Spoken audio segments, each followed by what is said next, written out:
Late जाओ, मैं एक लेटर लिखती हूं और इस लेटर को मेरे घर पहुंचा देना। उसने एक लेटर लिखा, पढ़ी लिखी थी, और लेटर लिखने के बाद उसने उस लेटर को चिपका दिया और उस लड़के को रात में ही दे दिया कि तुम चले जाओ और सुनो, ये लेटर मेरे घर मेरे बाप के हाथ में देना, और तुम्हें कसम देती हूं, अल्लाह का वास्ता देती हूं, इस लेटर को तुम पढ़ना नहीं। उसने कहा ये तुम्हारी अमानत है, मैं क्यों पढ़ूंगा। उसने उस लेटर को पकड़ा, रात ही में वो निकल गया, और जो ट्रेन कलकत्ता से हैदराबाद से कलकत्ता आने वाली थी, उसी ट्रेन में बैठ जाता है। 2 दिन के बाद वो कलकत्ता उतरता है। एड्रेस उसको लड़की दे चुकी थी, वो एड्रेस के मुताबिक आता है, और घर तलाश करके सलीम के घर पहुंच जाता है। दरवाजे को दस्तक देता है, सलीम साहब दरवाजा खोलते हैं। दरवाजे पर अजनबी आदमी को देखते हैं। कहा कि मुझे तुम्हारी बेटी जमीला ने भेजा है और ये लेटर तुम्हें दिया है। बाप के चेहरे पर मुस्कुराहट आ गई, मेरी बेटी का पहला लेटर आया है। उसने लड़के को अंदर बुलाया, और ये खबर जब घर के लोगों को पता चली तो आसपास की सहेलियां भी आ गईं, कहने लगी लेटर पढ़ के सुनाओ, जमीला क्या बता रही है, उसकी खैरियत कैसी है, खुश तो है, जरा बताओ तो सही। जाने के बाद भूल गई हमें। बाप ने लेटर खोला, मां उस जमीला की उसी के पास बैठी हुई है, और छोटी बहन फातिमा भी बैठी हुई है, मोहल्ले की सहेलियां भी बैठी हुई है। यहां लेटर पढ़ा जा रहा है, प्यारे अब्बू जान अस्सलामु अलैकुम, उम्मीद क्या आप खैरियत से होंगे। मेरी खैरियत अल्लाह के हवाले। अब्बू जान, आपने मेरा रिश्ता कर दिया है एक लड़के से जो हैदराबाद का रहने वाला है। आप समझ रहे होंगे कि वो फरिश्ता है, लेकिन मैं कैसे समझाऊं कि वो फरिश्ता नहीं, परले दर्जे का शैतान है। अब्बू जान, उसने 3 दिन मुझे अपने पास रखा, और उसके बाद उसने मुझे 20,000 रुपए में नीलाम कर दिया, 20,000 रुपए में बेच दिया। मेरी इज्जत छलनी छलनी हो चुकी है, मेरी इस्मत दरी हो चुकी है, मुझे भूखे भेड़ियों ने नोच नोच के खा लिया है। आए मेरे अब्बू जान, क्या मैं आपके ऊपर इतनी बड़ी बोझ बन गई थी कि आप लड़के की हकीकत भी तलाश न कर सके। आप एक दिन हैदराबाद में आकर लड़के की घर और मकान और उसके माँ बाप को भी न जान सके। क्या मैं इतनी भारी हो चुकी थी कि आपने जैसी दीन का नाम लिया और उसके साथ आपने मेरा निकाह करा दिया। अरे अब्बू जान, अब मैं अपना कौन सा चेहरा लेकर आपके पास आऊं, मैं अपनी सहेलियों को कौन सा मुंह दिखाऊं, मैं अपनी छोटी बहन के सामने कौन सा चेहरा लेकर आऊं। अरे अब्बू, मैं आपको बताना भी नहीं चाहती थी, लेकिन लेटर इसलिए लिख रही हूं क्योंकि मैं अपनी एक छोटी बहन फातिमा को छोड़ के आई हूं, कल उसकी भी शादी होगी। अरे अब्बू, कहीं ऐसा ना हो कि जो दिन मुझे देखना पड़ रहा है कल उसको भी देखना पड़े, इसलिए मेरी एक नसीहत है। अरे अब्बू जान, मैं हुक्म देने वाली आपको कौन होती हूं। अरे अब्बू जान, एक नसीहत मेरी मान लेना, छोटी बहन फातिमा के लिए आज से ही मेहनत करना शुरू कर दो और इतना माल कमा लो, इतना माल कमा लो। आगे वाले जुमले जो बताने में मुझे भी बड़ी शर्म आती है, लेकिन शर्म अब किस बात की है। उसने लिखा, इतना कमा लो, इतना कमा लो कि जब मेरी बहन फातिमा का रिश्ता कोई लेकर आए तो वो कुत्ता जितनी हड्डियां मांगे उस कुत्ते के सामने उतनी हड्डियां डाल देना, ताकि मेरी बहन को वो दिन न देखना पड़े जो मुझे देखना पड़ रहा है।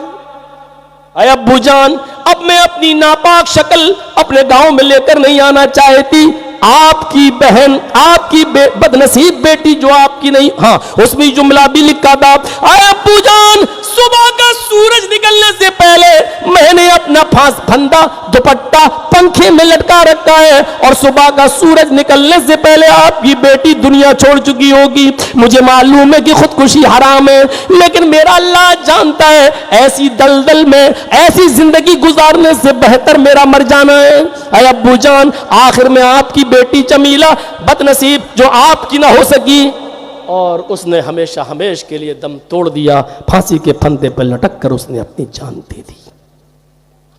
क्या कहेंगे आप, कौन जिम्मेदार है इस लड़की की? खुदकुशी का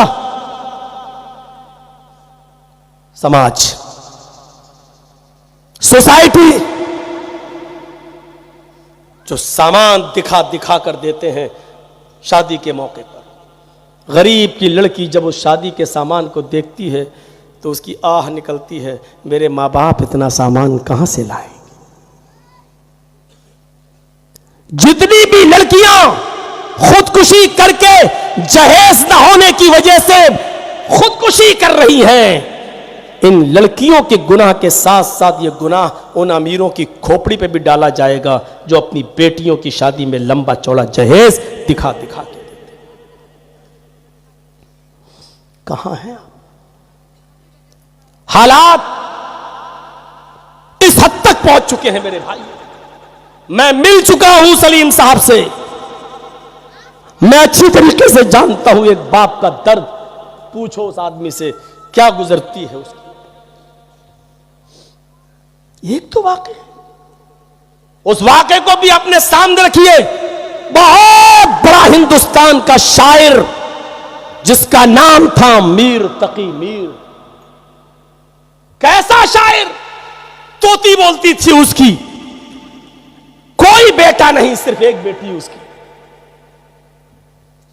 अपनी बेटी की शादी के लिए रिश्ता ढूंढने लगा, एक रिश्ता पसंद भी आ गया।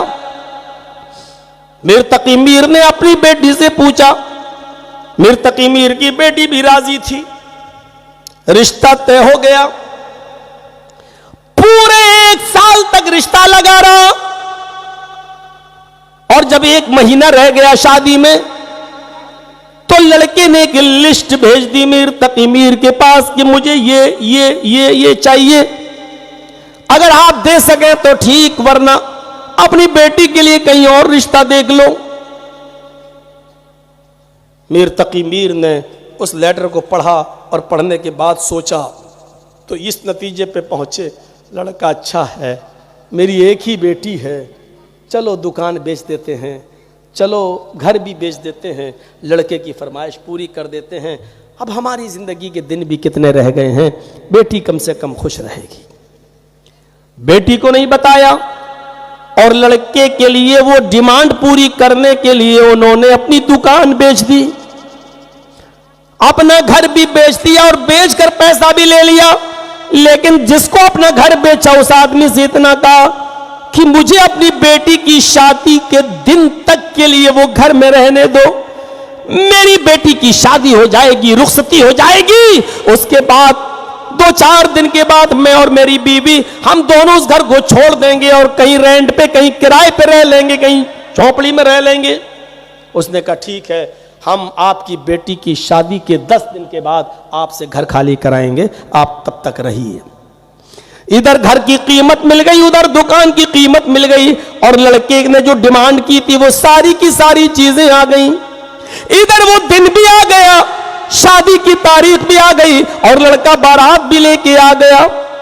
इधर निकाह भी हो गया, खाना भी खिला दिया गया।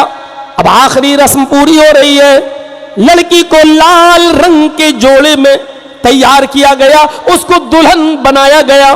मेरे भाइयों, जब वो लड़की दुल्हन बन के तैयार होती है और जब लड़के की बहनें और लड़के की खाला जब उस लड़की को दुल्हन बनाकर गाड़ी में बिठाने के लिए ले जा रही है, तब लड़की अपने बाप, उसका भाई तो था ही नहीं ना, और बहनें अपने बाप के गले से चिपक कर रोती है, कभी अपनी मां से गले से चिपक कर रोती है। और जैसे ही वो अपने बाप के गले से चिपक कर रोई, बाप ने कहा बेटी इसमें रोने की क्या बात है, तुम तो अच्छे घर में जा रही हो, आराम से रहोगी, मेरी बेटी तुम्हें नया घर मुबारक हो, मेरी बेटी तुम्हें ससुराल मुबारक हो, अब तुम जाओ और तुम्हारी ये माँ है, अरे लड़के की माँ, तुम्हारी माँ अब ये तुम्हें लेकर गाड़ी में बैठेगी या लड़के की बहन तुम्हें लेकर गाड़ी में बैठेगी, जाओ और ससुराल का ख्याल रखना, अपने सास ससुर का ख्याल रखना, शौहर का ख्याल रखना। ये कहकर उसने अपनी बेटी को विदा कर दिया। रोते हुए उसने अपने बाप के सीने से अपना सर हटाया और लड़के की बहन के साथ ये गाड़ी में बैठने जाने लगी। इतने में उसकी एक सहेली आई, वो अपनी सहेली के गले से चिपक कर रोने लगी। होता है सहेली, मेरी सहेली, अब हम अपने ससुराल जा रहे हैं, तुम यहां रहोगी। वो सहेली अपने गले से लगाती है और कान में कहती है, आए मीर तकी मीर की बेटी, आए मेरी दोस्त, आए मेरी सहेली, शादी तुझे आबाद हो, शादी तुझे मुबारक हो। तेरा घर तो आबाद हो गया, लेकिन तेरा बाप बर्बाद हो गया। उसके मुंह से बस इतना निकला, मेरी सहेली, तेरा घर तो आबाद हो गया, लेकिन तेरा बाप बर्बाद हो गया। वो अलग ले गई रोते हुए। मेरी सहेली, तुम्हें दोस्ती का वास्ता, मुझे बताओ क्या हुआ। उस सहेली ने रोते हुए बताया, तुम्हें नहीं पता? कहा नहीं, तुम्हारे बाप की दुकान बिक गई। जिस घर में तुम पली हो, बड़ी हो, पल बढ़कर जवान हुई हो, तुम्हारे जाने के बाद 10 दिन के बाद यह घर भी तुम्हारे बाप को छोड़ना पड़ेगा। यह सब कैसे हुआ? कहा यह लिस्ट तुम्हारे शौहर ने शादी से पहले दी थी और तुम्हारे बाप ने रिश्ता अच्छा समझकर इस शर्त को कबूल कर लिया, दुकान बेच दी, मकान बेच दिया, सिर्फ तेरी खुशी के लिए। इधर जल्दी से वो सहेलियां आ गईं और लड़के की बहनें और खाला वगैरह, और कहा बेटी चलो, देर हो जाएगी, जल्दी चलना। उसको उठाकर कार में बिठा दिया। 2 घंटे का सफर, लड़की ससुराल पहुंच जाती है। अब उस इलाके की लड़कियां दुल्हन को देखने आती हैं। 2 घंटे वहां निशाने सितम बनी रही। रात का तकरीबन 12-1 बज गया। तब लड़की का कमरा खाली कराया गया और फिर उसके शौहर को अपनी बीवी के रूम में भेजा गया। जैसे वो बेड पर बैठता है लड़का और अपनी बीवी के सर से ओढ़नी को उतारकर उसके बाल को पकड़ना चाहता है, लड़की अपने शौहर के हाथ को हटाकर कहती है, मुझे टेंशन है, मेरे सिर में दर्द है, आज तुम हमसे बिल्कुल बात नहीं करो, चलो तुम यहां सो जाओ, मुझे भी थोड़ा घबराहट हो रही है। कहने लगा, क्या कह रही हो तुम? आज की रात हर लड़के और लड़की को इंतजार होता है, यारबानों वाली रात होती है और तुम ऐसा कह रही हो। उसने सीधे कहा, सुनो, तुमने मुझसे प्यार ही कब किया? तुम्हें तो मेरे बाप की दौलत से प्यार था, मेरे बाप की दुकान बिकवा दी, मेरे बाप का मकान बिकवा दिया। अगर ये बात मुझे 1 दिन पहले भी मालूम हो जाती तो तेरे इस रिश्ते को मैं अपनी चप्पल की नोक में ठुकरा देती। तुम जिस मालो दौलत से मोहब्बत करते हो वो नीचे रखा हुआ है तुम्हारी अम्मा के पास, जाओ उसी के साथ सो जाओ, हमारे इस रूम को आज के लिए खाली कर दो। उसने जिद की कि देखो, ये बहस करने के लिए पूरी जिंदगी पड़ी है, आज की रात तो हुज्जतों में न गुजारो। उसने हाथ पकड़ के खींचना चाहा, लड़की बेड से गिर गई और जैसी बेड से गिरी कि लड़की की रूह कब्ज़ से उनसुरी से परवास कर गई। मीर तकी मीर की बेटी को हार्ट अटैक पड़ा और मर गई। जंगल में आग की तरह खबर फैल जाती है, अभी अभी आई और उसका इंतकाल हो गया। सुबह तक यह खबर पूरे इलाके में फैल गई। इधर मीर तकी मीर फजर की नमाज पढ़ने के लिए अपने मोहल्ले की मस्जिद में गए और वहां चर्चे हुए तो पता चला कि मेरी बेटी ससुराल में इंतकाल कर गई। जब तक फजर की नमाज पूरी हुई, ससुराल से भी कुछ लोग आ गए लड़की की और मीर तकी मीर से कहा, आपकी बेटी को हार्ट अटैक पड़ा और वो खत्म हो गई। मीर तकी मीर की बेटी ने अपनी बीवी को से बोला, चलो बेटी का इंतकाल हो गया। तो फिर वही सहेली सामने आई, कहने लगी मीर तकी मीर से, आपकी बेटी को हार्ट अटैक नहीं पड़ा, आपकी बेटी को मैंने बता दिया कि तेरा घर आबाद हो गया, लेकिन तेरा बाप बर्बाद हो गया। इस सदमे ने तेरी बेटी की जान ले ली। मीर तकी मीर अपनी बीवी को लेके जाते हैं। सुबह के 9 बज चुके हैं। बीवी तो घर के अंदर चली गई, मीर तकी मीर जा रहे हैं। बेटी की ससुराल, तो उनको रोक दिया गया। अभी तुम्हारी बेटी को गुस्ल दिया जा रहा है, अभी तुम अपनी बेटी को नहीं देख सकते। वो बाहर बैठ गए। थोड़ी देर के बाद सफेद रंग के कफन से बेटी को लपेट दिया गया, नाक में कॉटन रुई लगा दी गई और फिर मीर तकी मीर को खबर दी गई, आइए और अपनी बेटी की लाश को देख लो। मीर तकी मीर जैसे ही घर के अंदर जाते और अपनी बेटी के चेहरे पर नजर डालते, रोते हुए मीर तकी मीर का हाल बुरा है, अपनी बेटी के कफन पर नजर डालते, कहते मेरी बेटी, मैंने तो लाल रंग के कपड़े में सुर्ख जोड़े में तुझे रुखसत किया था, ये सफेद रंग का कफन तो मैंने तुझे नहीं दिया, ये सफेद रंग का कफन कहां से आया? मीर तकी मीर का दामाद कहता, अब्बू क्या बोले चले जा रहे हो? अच्छा तुम तो शौहर हो, दामाद हो मेरे, अच्छा वो लिस्ट लाओ कहां है जो तुमने सामान मांगा था मुझसे? उसने कहा अब्बू वो लिस्ट तो आप ही के पास है, हमने आप ही को दी। मीर तकी मीर कहते हाँ हाँ वो तो मुझे दी थी, तभी तो मैंने इंतजाम किया, जेब में हाथ डाला, लिस्ट निकाली, कहा मेरे दामाद इसमें कफन कहाँ लिखा हुआ है? तुमने जो चीजें मांगी थी वो सब है, ये कफन कहाँ है? ये तो मैंने नहीं तुमने नहीं लिखा था। कहा आपको क्या हो गया है? कहा मैं यही तो जानना चाहता हूं कि तुम कफन लिखना क्यों भूल गए थे? सब कुछ तुमने मांग लिया, सिर्फ मेरी बेटी को तुमने कफन दिया। काश ये कफन भी लिख देते ताकि मेरी बेटी के जिस्म पर वही कफन होता और तेरे घर का कोई चीज मेरी बेटी के सर पे जिस्म पे ना होती। क्या समझते हो तुम अपने आप को? मेरी बेटी को हार्ट अटैक पड़ सकता है। अरे मेरी बेटी को तेरे जहेज की लिस्ट ने सदमे में पहुंचाकर उसका हार्ट फेल हुआ है, हार्ट अटैक हुआ है, उस डिमांड ने किया है। फिर उसने अपनी बेटी के कफन को पकड़ा, ऐसे सफेद रंग के कफन को, और कहता है मेरी बेटी आज से तेरे बाप की शायरी खत्म, आज के बाद मैं एक भी शेर नहीं पढ़ूंगा, किसी मंच पे नहीं जाऊंगा, आज के बाद शायरी को अलविदा कहता हूं। लेकिन आज आए मेरी लख्त जिगर, आए मेरी बेटी, आज मैं तेरे इस कफन को पकड़ कर एक शेर पढ़ रहा हूं और आखिरी शेर पढ़ रहा हूं। इस आखिरी शेर के बाद हमारा कोई शेर नहीं होगा, पूरी जिंदगी के लिए मैं संन्यास ले लूंगा शेरो शायरी से। फिर मीर तकी मीर ने अपनी बेटी के कफन को पकड़ा और पकड़कर कहता है अब आया है ख्याल आराम जा इस ना मुरादी में, अब आया है ख्याल आराम जा इस ना मुरादी में, कफन देना तुझे भूले थे हम असबाब शादी में। आए मेरी बेटी अब ख्याल आया है असबाब शादी में, मैंने तुझे कफन नहीं दिया, काश ये कफन भी तुझे अपने बाप की तरफ से मिला होता।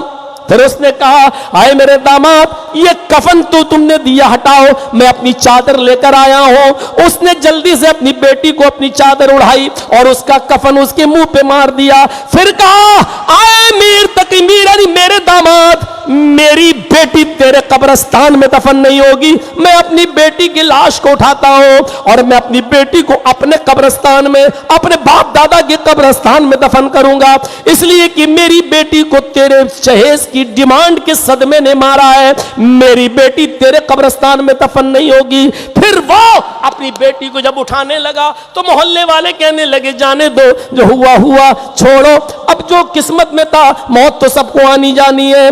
मीर तकी मीर ने उन मोहल्ले वालों को लेक्चर देते हुए कहा आज आ गए हो हमें समझाने के लिए, जब इसने करोड़ों रुपए की रिश्वत मांगी थी, जहेज मांगी थी, लिस्ट दी थी, उस वक्त तुम कहां मर गए? उस वक्त लड़के को क्यों नहीं समझाया था कि मीर तकी मीर की बेटी खूबसूरत है, पढ़ी लिखी है, बस उतना काफी है। जब जहेज मांगा जा रहा था तो तुम्हारी आत्मा कहां मर गई थी, तुम्हारे जमीर कहां मर गए थे जो लड़के को नहीं समझा सके? और आज मेरी बेटी मर गई और इसको लेकर जब हम अपने कब्रिस्तान में जाने लगे तो हमें समझाने के लिए आ गए। हटाओ यहां से, न तुम्हारी मानता हूं ना तुम्हारे बाप दादा की। और नहीं माना, मीर तकी मीर अपनी बेटी की लाश को ले गया और अपने आबाई कब्रिस्तान में दफन कर दिया। कितनी जाने जाती हैं जहेज न होने की वजह से। हर चीज आप तय कर लेते हैं, हर चीज आप समाज में पंचायत बिठा के तय कर लेते हैं। यह तय क्यों नहीं होता कि जो जहेज देगा उसका बाइकाट, जो जहेज लेगा उसका बाइकाट।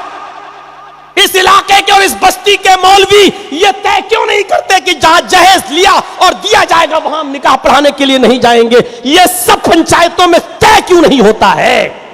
अभी कोई लड़का लड़की लेके भाग जाए, अभी पंचायत बैठ जाएगी और इसको इतनी सजा, इसको इतनी सजा, सारी सजा लड़के को दी जाती है। 5 लाख जुर्माना दो, तुम लेके भागे। अरे लड़की की मर्जी ना होती तो लड़का लेके भागता? लड़की की मर्जी भी भागने में शामिल है, लेकिन सजा सिर्फ लड़के को दी जाती है। 2 लाख, 3 लाख, 5 लाख का जुर्माना, यह कौन सा फैसला है? और ऐसा फैसला जिस पंचायत में होता है, कयामत के दिन अल्लाह की पंचायत में आए पंचायतियों तुम्हें घसीटा जाएगा। सिर्फ लड़के पर जुर्माना लगाकर लड़की को आजाद कर देते हो।